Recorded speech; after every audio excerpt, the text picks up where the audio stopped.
Qadr kechasi o'zi noma'lum asli. Asli noma'lum. Qadr kechasi eng kuchli qavlga ko'ra shuki, Qadr kechasi har yil aylanib turadi. O'sha yo Ramazon ichida aylanib yuradi.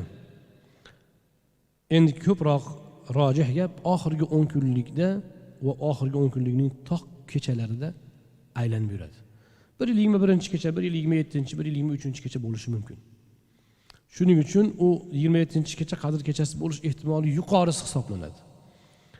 Lekin hadislardagi umumiy xulosadan dalolat shuki, Qadr kechasi mana shu 10 kunlikning toq kechalarida yillar osha aylanib turadi. Shuning uchun bittasini bag'ishlasin 21-da. Birinchi eng kuchli rivoyat 27, ikkinchi o'rindagi kuchli rivoyat 21-kecha. Bittasini 21-da bag'ishlasin, bittasini 27-da bag'ishlasin, yaxshi bo'ladi inshaalloh.